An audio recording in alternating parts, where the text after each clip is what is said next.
മുസ്ലിങ്ങളെങ്കിലും particularly കേരളത്തിൽ മാറി നിൽക്കുന്നു. പല കാരണങ്ങൾ. അവരെല്ലാം എനിക്കതിലുള്ളവർക്ക് ഇന്നസെൻ്റ് ആൾക്കാരാണ്. അവരെ തെറ്റിദ്ധരിപ്പിക്കപ്പെട്ടിട്ടുള്ളതാണ്. കള്ളം പറഞ്ഞ് തലയിൽ കയറ്റി CAA മുസ്ലിമിനെ പോലും എവിടെ മുസ്ലിമിനെ പോലും ഇങ്ങനെ പറഞ്ഞ് പറഞ്ഞ് പറഞ്ഞ് അവരൊരു വശം കെടുത്ത് നിർത്തിയിരിക്കുകയാണ്.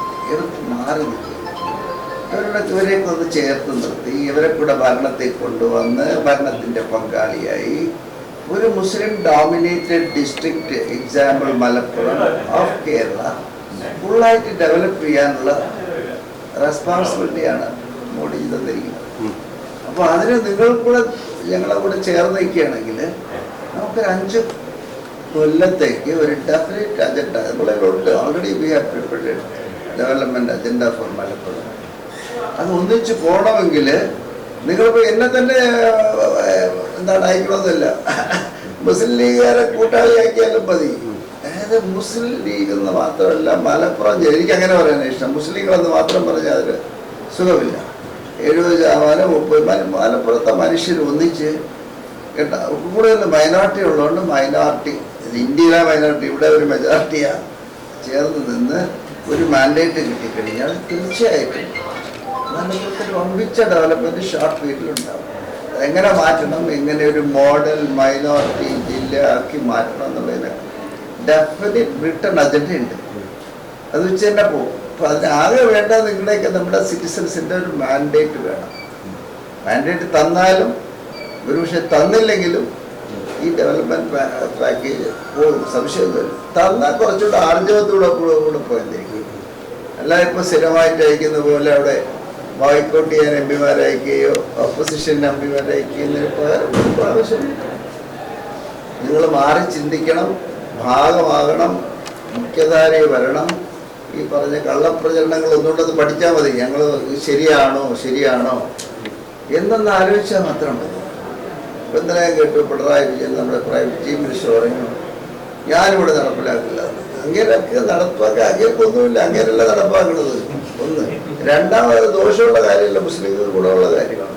മൂന്നാമത് ഏത് രാജ്യത്താണ് ഇതുപോലെ വല്ല ബ്രേക്കും ഇല്ല, എല്ലാവരും കൂടി ഇടിച്ചു കയറി കിടന്നിട്ട് അവിടെയൊക്കെ റെഗുലേഷൻ വേണം.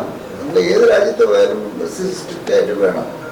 പിന്നെ ഇതൊക്കെ നമ്മുടെ പാർട്ടിഷൻ സമയത്ത് കൊടുത്തിട്ടുള്ള എന്താ പറയുക അന്നുള്ള അണ്ടർസ്റ്റാൻഡിങ്, അന്നിട്ടുള്ള എഗ്രിമെൻറ്റ്സ് ഒക്കെ അനുസരിച്ച് ഇത്രയും കാലം കഴിഞ്ഞ് നമ്മൾ കുറേ പേർക്ക് വേണ്ടി എന്താ പറയുക പീഡനം അനുഭവിച്ച കുറേ മൈനോറിറ്റീസിന് വേണ്ടി വന്നതാണ്. ആ പ്രോസസ്സിൽ നമ്മുടെ വീട്ടിൽ എത്ര പേരുണ്ടെന്ന് കൃത്യമായിട്ട് അറിയണ്ടേ?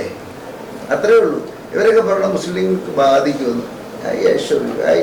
ഒറ്റ മുസ്ലിമിന് പോലും ഒരു തരത്തിലുള്ള പ്രശ്നം ഉണ്ടാകുന്നില്ല.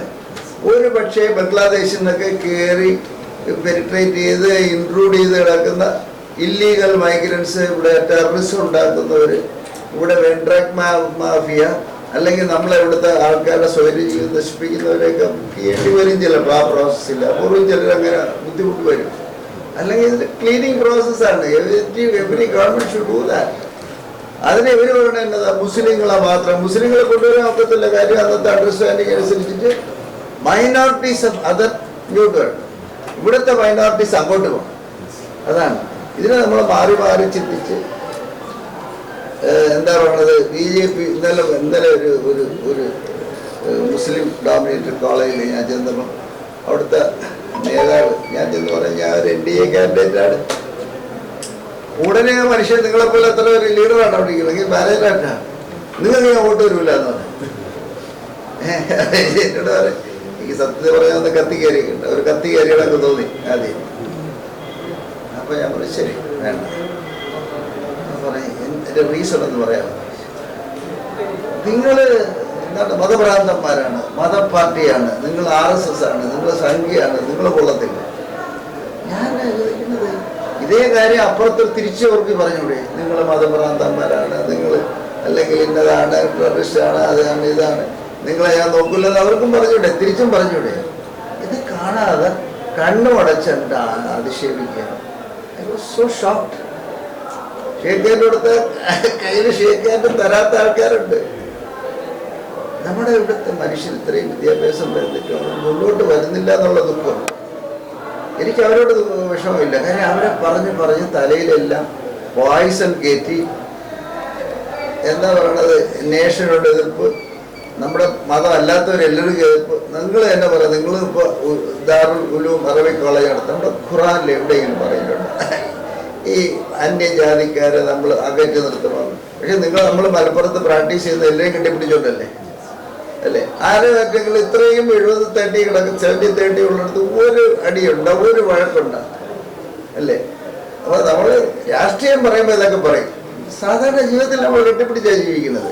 പൊളിറ്റിക്സ് വരുമ്പോൾ പറയുന്നോ നിങ്ങൾ മതമാണ്, നിങ്ങൾ ആർഎസ്എസ് ആണെന്നൊക്കെ പറയുന്നത് എന്താ അർത്ഥഭാഷ?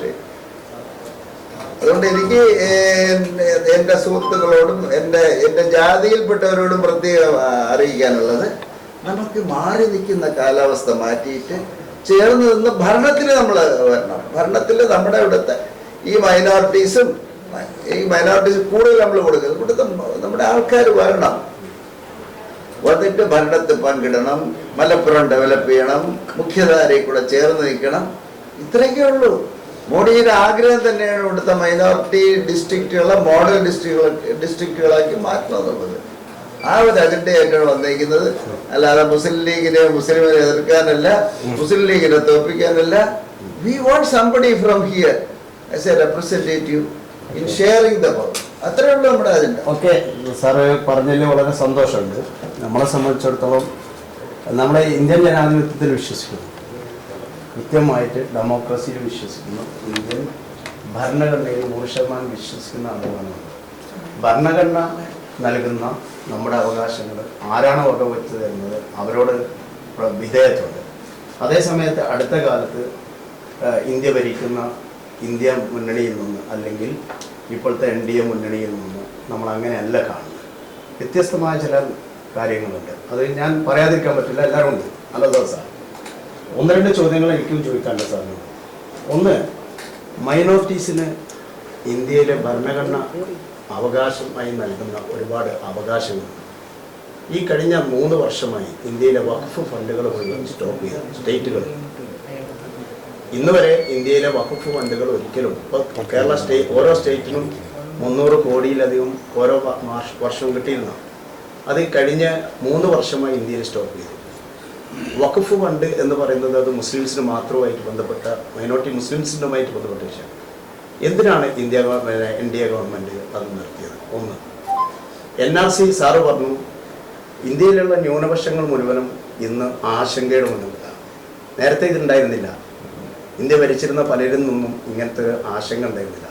ഇപ്പോൾ NRC വിഷയത്തിൽ സ്വാഭാവികമായും അഫ്ഗാനിൽ നിന്നും പാകിസ്ഥാനിൽ നിന്നും ബംഗ്ലാദേശിൽ നിന്നും വരുന്ന മുസ്ലിങ്ങളെ മാത്രം എന്ന് അതിൽ കൃത്യമായി മെൻഷൻ ചെയ്യുന്നുണ്ട്. നമ്മൾ വായിച്ചതാണ്, കൃത്യമായി മെൻഷൻ ചെയ്യുന്നത്. അതേസമയത്ത് ബുദ്ധന്മാർ ഇന്ത്യയിലേക്ക് കടന്നു വന്ന എവിടുന്ന? അത് അഫ്ഗാനിസ്ഥാനാണ്. ആ ബുദ്ധന്മാരെ കുറിച്ച് ഒരു സംസാരമില്ല. അങ്ങ് വത്തിക്കാനും അതിൻ്റെ ദൂരങ്ങളൊക്കെ വരുന്ന ക്രിസ്ത്യൻസ് ഉണ്ട്, അവരെക്കുറിച്ച് ഒന്നും പറയുന്നില്ല. മുസ്ലിംസിനെ കുറിച്ച് മാത്രം എന്തുകൊണ്ടാണ് മൈനോറിറ്റി ഇഷ്യൂവിൽ, പ്രത്യേകിച്ച് NRC വിഷയത്തിൽ പറയാം? സാറിപ്പോൾ പറഞ്ഞത് ക്ലിയർ. നമ്മൾക്ക് ആരോടായിട്ട് ഒരു വിധേയത്വമില്ല, എല്ലാവരും ഒരുപോലെയാണ്. ബംഗ്ലാദേശ്, ഇന്ത്യയിലേക്ക് ആര് കടന്നാലും ഒരു പോകേണ്ടതാണ്. അങ്ങനെയാണെങ്കിൽ ഇന്ത്യയിൽ നിന്ന് ആദ്യം പോകേണ്ടത് ആര്യന്മാരാണ്. ഇന്ത്യയിലേക്ക് ആദ്യത്തെ മൈഗ്രേഷൻ എന്ന് പറയുന്നത് ആര്യന്മാരാണ്. ഞാൻ മനസ്സിലാക്കുന്ന ചരിത്രം അതാണ്. ആര്യന്മാരാണ് ആദ്യം ഇന്ത്യയിലേക്ക് കടന്നു വന്നത്. അത് 6000 വർഷങ്ങളൊക്കെ പറയുന്നത്. പിന്നീടാണ് ഇവിടെ ജൂതന്മാർ ഇന്ത്യയിലേക്ക് വരുന്നത്.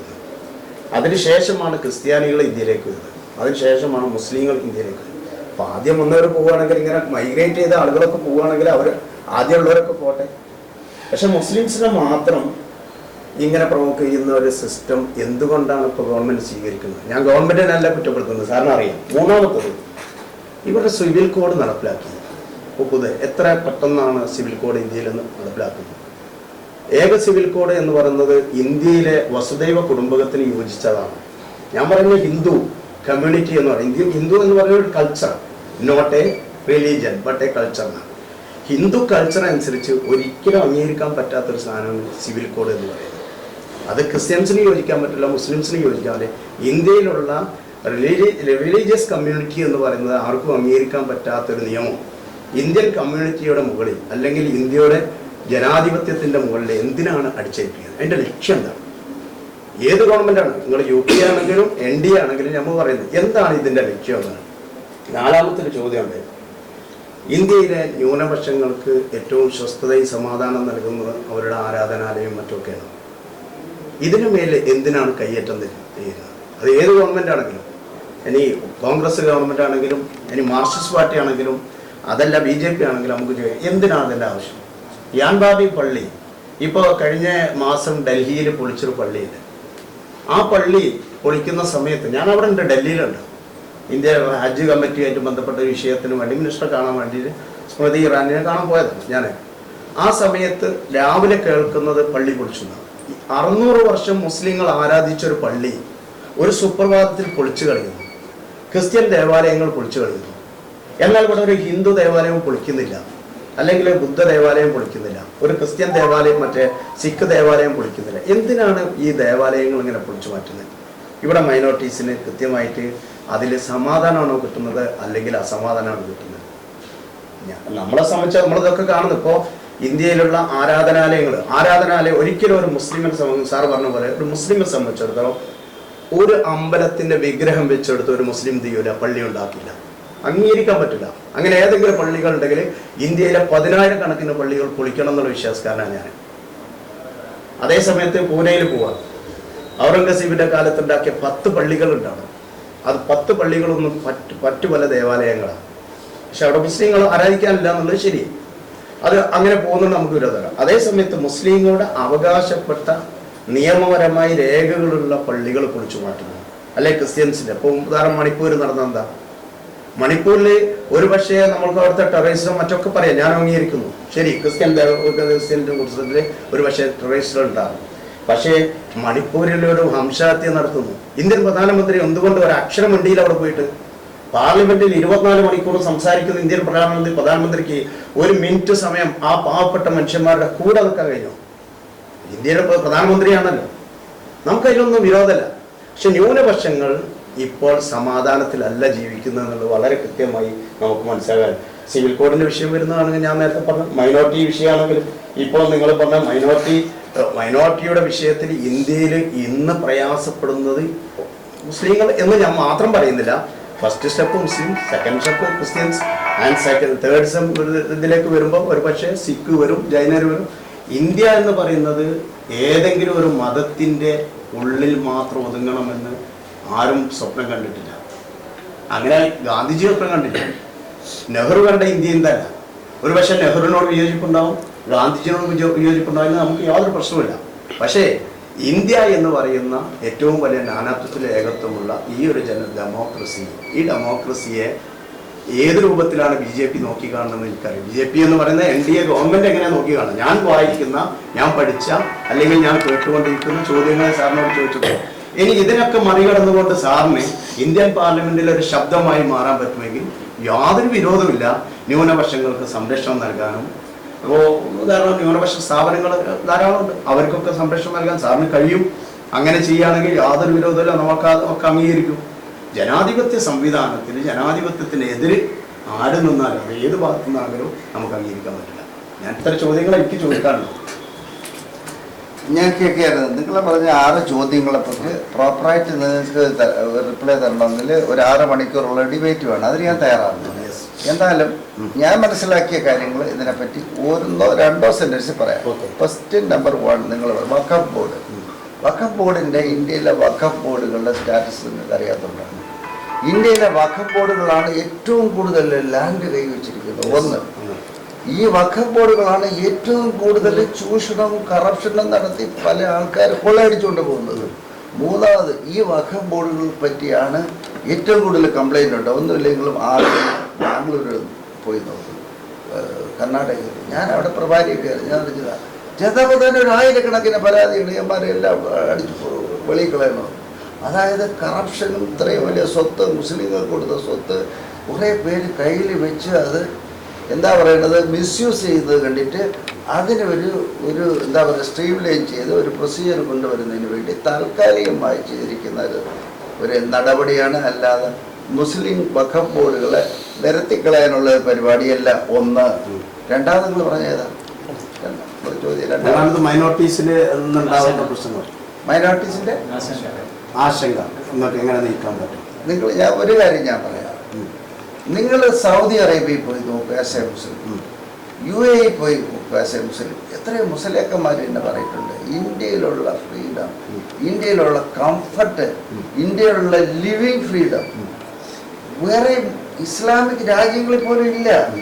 പിന്നെ മൂന്നാമത് അതിൻ്റെ കൂടെ ചേർത്ത് വായിക്കേണ്ടത്, നമുക്ക് 143 കോടി ജനങ്ങളിൽ 115, 116 കോടി ഹിന്ദുക്കളാണ്. അവർക്കൊരു ദൃഢമായ മതമില്ലെങ്കിൽ എന്നെ അതൊരു ടെക്നിക്കലി ഹിന്ദു രാഷ്ട്രമാണ്. നമ്മൾ 14% നമ്മൾ 19 കോടിയാണ്.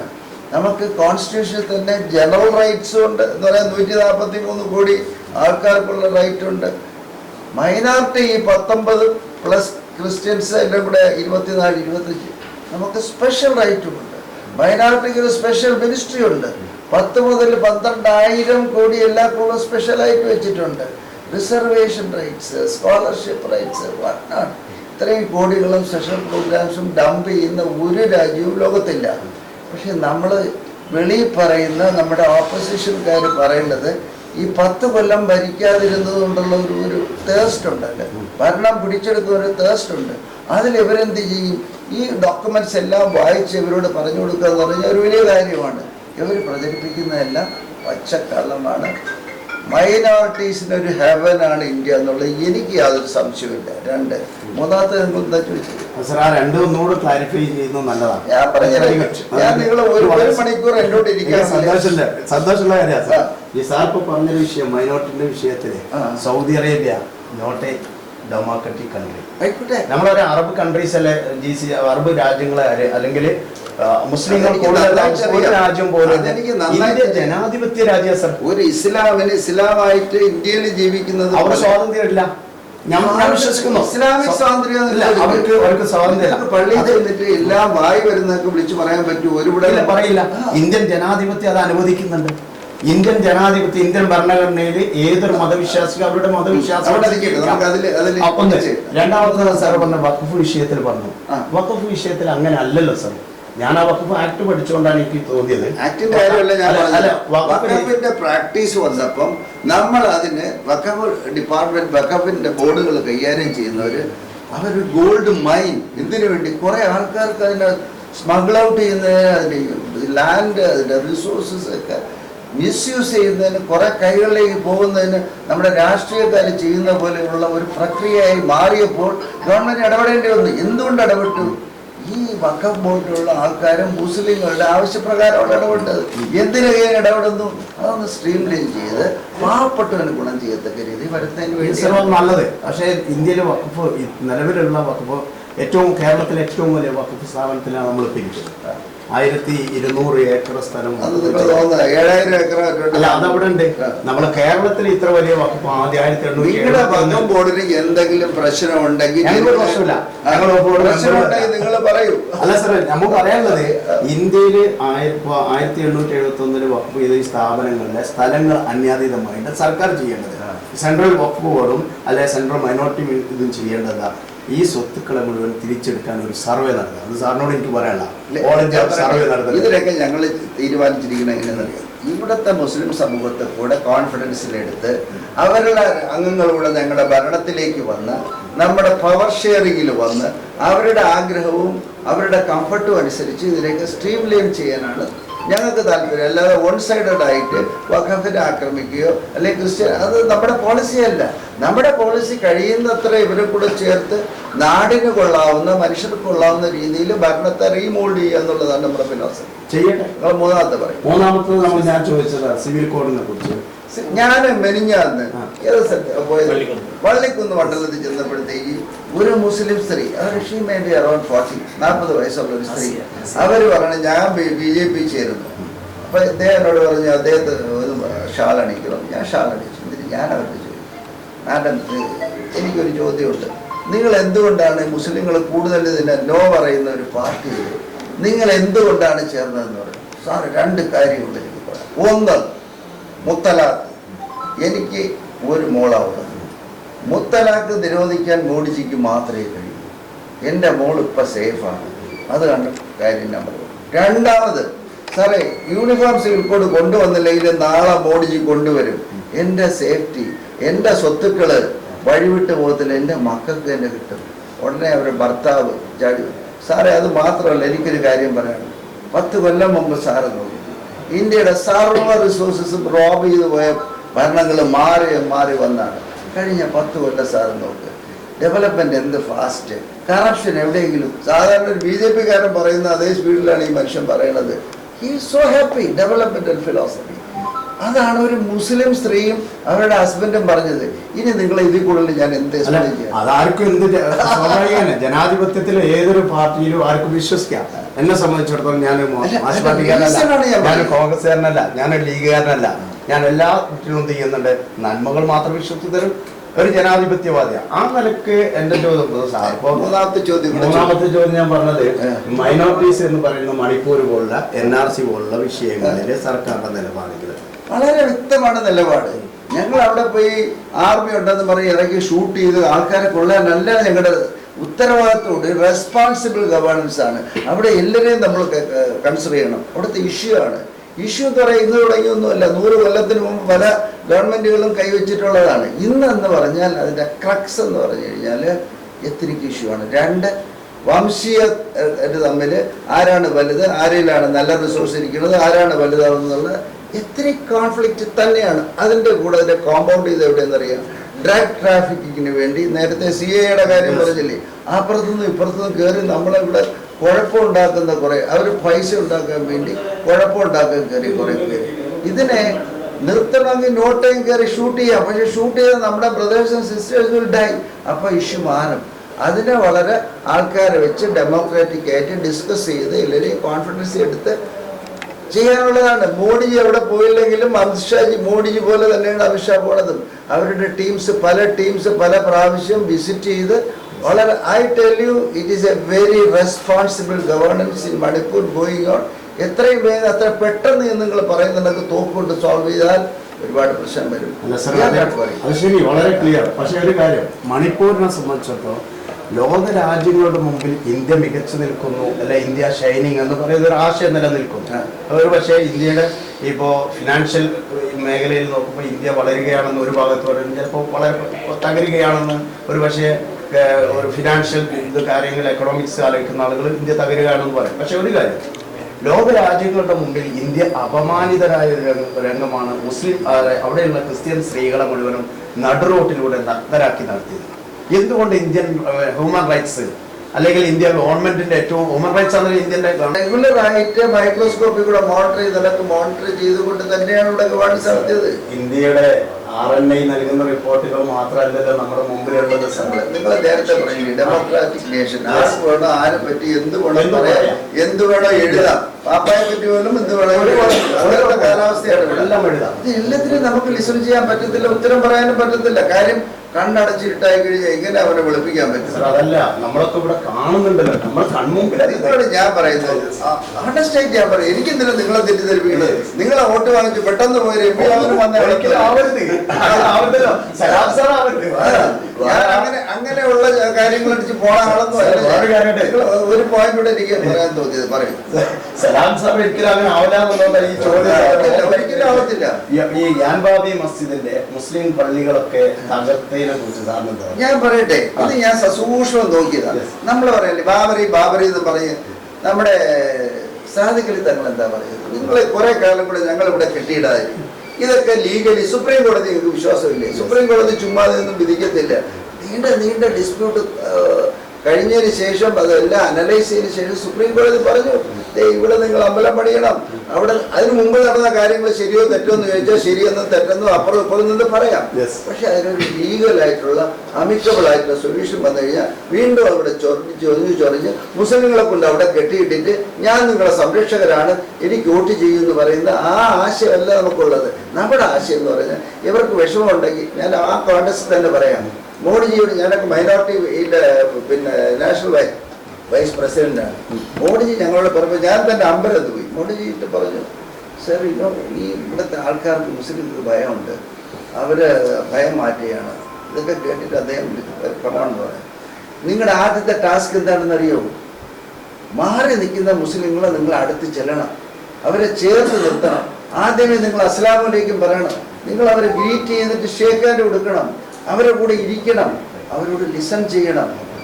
അവരെ കേട്ടിട്ട് എന്തെങ്കിലും പ്രശ്നം ഉണ്ടെങ്കിൽ നിങ്ങൾ എന്നോട് വരണം, വന്ന് പറയണം. അത് സോൾവ് ചെയ്ത് കൊടുത്ത് നിങ്ങളൊരു സമയം ഉണ്ടാക്കണം. എന്ത് സമയം? അവർ കംഫർട്ടബിൾ ആണെന്ന് വരെ നിങ്ങൾ അവരോട് പോകണം. അതുവരെ നിങ്ങൾ അവരുടെ വോട്ടുകൊണ്ട് ചോദിക്കേണ്ട. അവരെ നമ്മുടെ ഭാഗമാണെന്ന് നിങ്ങൾ തിരിച്ചറിയണം എന്നാണ് മോഡിക്ക് അഡ്വൈസ് കൊടുത്തത്.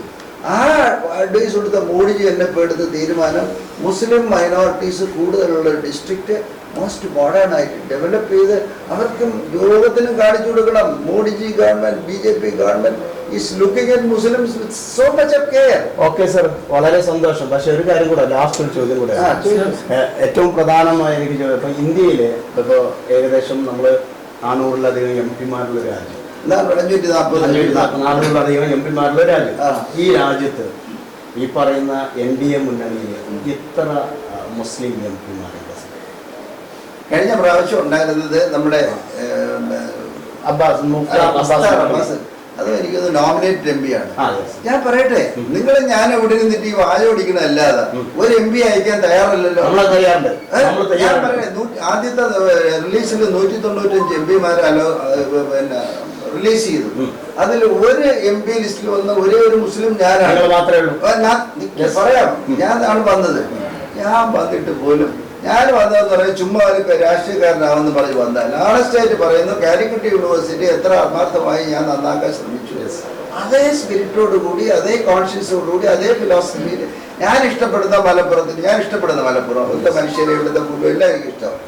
അതൊന്ന് ഡെവലപ്പ് ചെയ്യാൻ എനിക്കൂടെ ഒരു അവസരം കിട്ടുമെന്ന് ചെയ്യാന്ന് മാത്രമേ പോകും.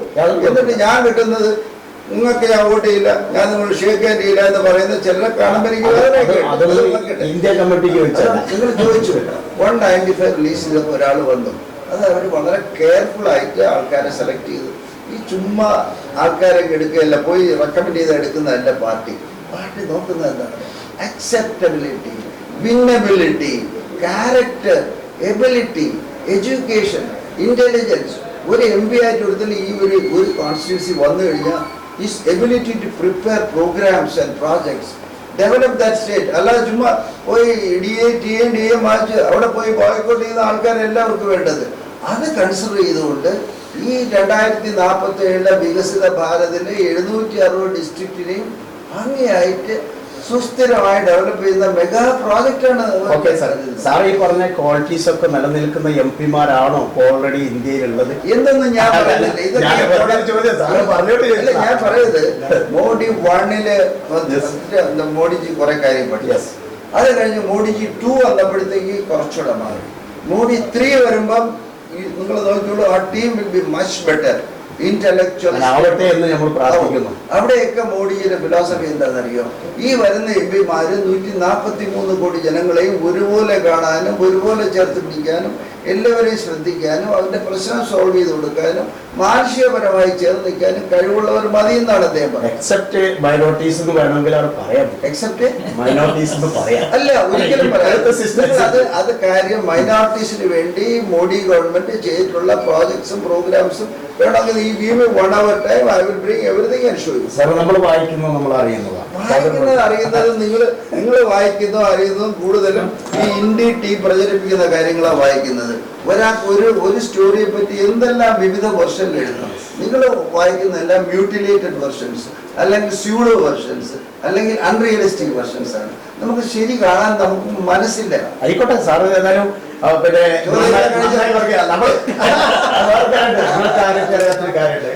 ഞങ്ങൾ ഓപ്പൺ വാഗ്വാദങ്ങൾ നടത്തിയാണ്. നിങ്ങളെ ഒരു കാര്യം ഞാൻ ചോദിക്കട്ടെ, നിങ്ങളുടെ ഈ 11 അറബിക് കോളേജുകൾക്ക് വർഷങ്ങളായി പ്രശ്നം ഉണ്ടായിരുന്നു. ഞാൻ അപ്പോ നിങ്ങൾ പ്രശ്നം പറഞ്ഞപ്പോഴത്തേക്ക് മുസ്ലിങ്ങൾക്ക് എന്ത് ചെയ്തു കൊടുക്കാന്ന് പറഞ്ഞതല്ല. എനിക്ക് നിങ്ങളോട് പറയാനുണ്ട്. ഞങ്ങൾക്ക് കാലിക്കറ്റ് യൂണിവേഴ്സിറ്റി വൈസ് ചാൻസലർ ആയതിനു ശേഷം എല്ലാ ചുവപ്പ് നാടുകളും, അത് അറബിക് കോളേജ് മാത്രമല്ല, 11 അറബിക് കോളേജുകളിൽ 9 അറബിക് കോളേജുകൾ കാലിക്കറ്റ് യൂണിവേഴ്സിറ്റി, 2 കണ്ണൂർ യൂണിവേഴ്സിറ്റി. കാലിക്കറ്റ് എന്തെടുക്കുന്നോ ആ തീരുമാനം കണ്ടു. അത് സാറിന്റെ കാലത്ത് വളരെ കൃത്യമായിട്ട് നടന്നത്. സലാം സാർ, ഞങ്ങൾ അങ്ങനെ പറയുള്ളൂ. അത് ഞാൻ 100%. കാരണം എന്നോട് ചോദിച്ച ഈ ആഴ്ച നമ്മൾ ചർച്ച നടത്തുന്നത് സാർ ആരും ഏറ്റെടുക്കണം. സാർ ഒറ്റ ചോദ്യം, സാറിന് കഴിയുമെന്ന് വെച്ചു. ബുധനാഴ്ച ആകുമ്പോൾ സിലബസ് കൊണ്ടുവന്നൊരാവട്ടെന്ന് ചോദിച്ചു. ഞാൻ ആലോചിക്കട്ടെ ആയിരുന്നു. പിറ്റേന്ന് കൂടെ വന്ന് 2-3 ദിവസം ഇരുന്നു. നമ്മൾ ചൊവ്വാഴ്ചതാണ് സാറ് വന്നു. ആ നന്നായിട്ടുണ്ട്. പക്ഷെ അത് സലാം സാറിന് കഴിയും, അങ്ങനെ കഴിയും. അങ്ങനെ ഒരു MP ആവുകയാണെങ്കിൽ സ്വാഭാവികമായിട്ട് ഇന്ത്യ എന്ത് ചെയ്യും, തിളങ്ങും.